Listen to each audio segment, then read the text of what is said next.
A të ndodh ndonjëherë të jesh përpjekur gjatë gjithë ditës, të kesh qëndruar gjithë ditën në këmbë dhe në fund të ditës ndjehesh bosh, e mërzitur, e lodhur sikur nuk e bërë maksimumin, sikur një veprim gjatë ditës i ka hedhur poshtë të gjitha ato që ke bërë. Sikur ndoshta ndonjë ngritje zëri, ose diku fëmia është lënduar dhe është rrëzuar dhe ti fillon të fajsosh veten se pse nuk u tregove më kujdesshme, se pse nuk e mbajta atë fjalën që the, se pse nuk u tregove më e duruar. E fillon të fajsosh veten. E fillon të ngresh dyshime nëse je një mami e mirë, grua e mirë, mike e mirë, nuse e mirë, të gjitha këto fillojnë të ngarkojnë çdo ditë më tepër. Sepse ti haron se çfarë je duke bërë gjatë gjithë ditës.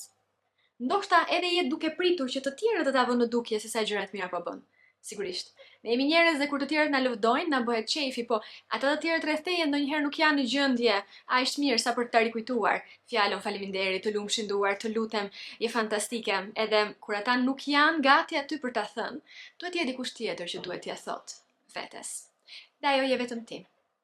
Dua që t'i kujtosh vetes gjërat fantastike që ti bën. Sepse mendja harron.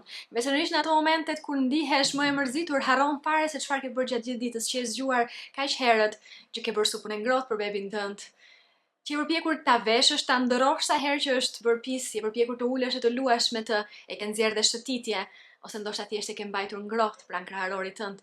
Të gjitha këto dua t'ja rikujtosh vetes.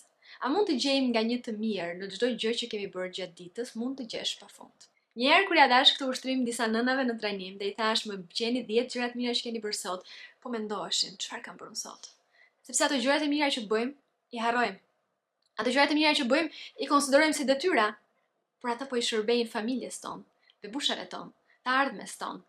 E supa ngrohtë, ajzimi herët, të gjitha ato përpjekjet e tua. Dua të them që çdo mbrëmje përpara se të flesh, ti shkruash.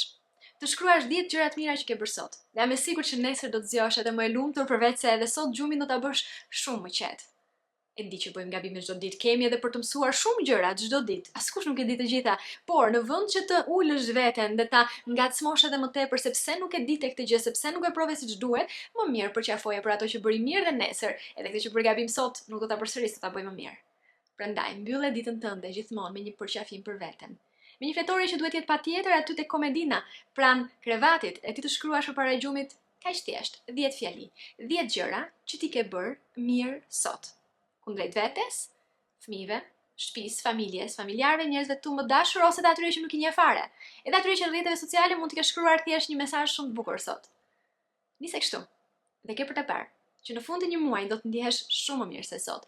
Do të ndihesh që ti bën gjëra plot vlerë, sepse ti bën gjëra plot vlerë dhe nuk ka nevojë të ta thotë njëri këtë gjë, sepse ke një njerëz shumë të rëndësishëm që do ja përsërisë çdo natë vetes dhe ajo je ti.